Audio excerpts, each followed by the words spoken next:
So for this problem, I would like to refer you back to the table that I gave you in class on Monday with the difference between VT graphs, velocity time graphs, and PT graphs, position time graphs.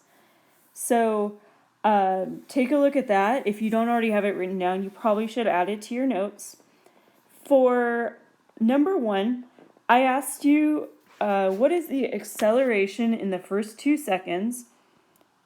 And in order to do that, you can see right here on my table, the acceleration on a velocity time graph is the slope. So I am going to find the slope of that line in the first 2 seconds. I'm only going to find this part in yellow. So the first point I have on the line is 0, 0. The second point on the line is 2, 8.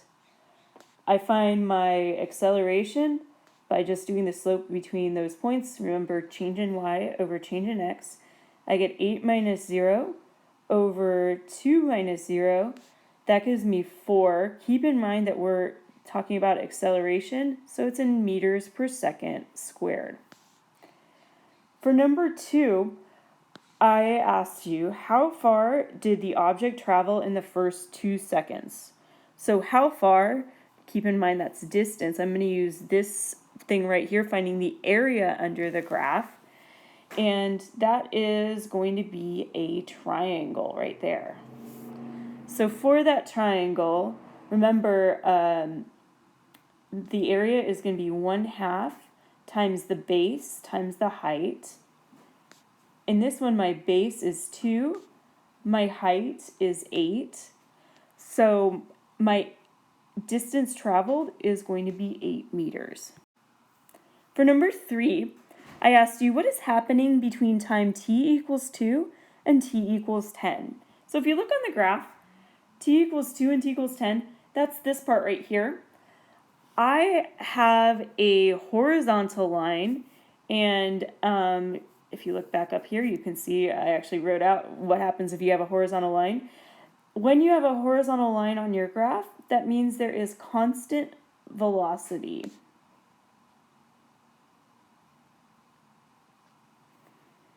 Okay, 4 and 5 are the ones I expect people to have the most difficulty with. On that one, you need to find the average velocity in the first 2 seconds.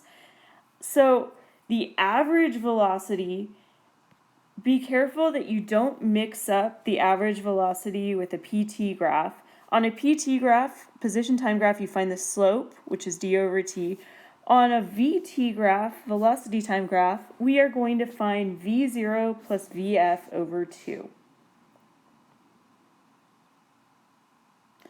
So in the first 2 seconds, I'm going to erase this stuff that I have on there.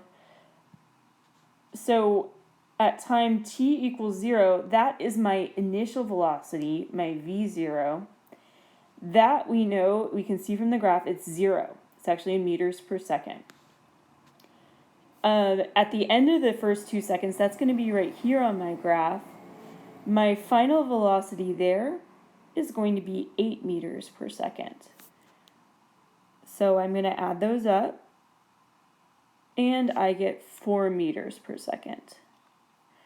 Now I am going to warn you, if you actually did this using the slope of the line, you would have still gotten 4. That's not right though.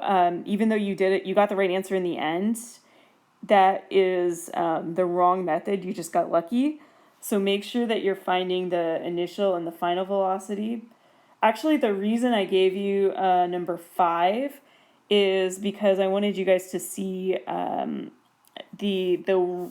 what would happen if you did the slope there. So if you did the slope of the line there, you should have gotten a negative number. That's not what we want. The average velocity in this case is not negative. So we're going to look at this part right here. My initial velocity at t equals 10 is going to be V0 is equal to 8 meters per second. My final velocity, that's going to be at t equals 12, and that is going to be 4 meters per second. So if I use that formula that I have for average velocity, I do 8 plus 4 over 2. which gives me 12 over 2, and I get 6 meters per second.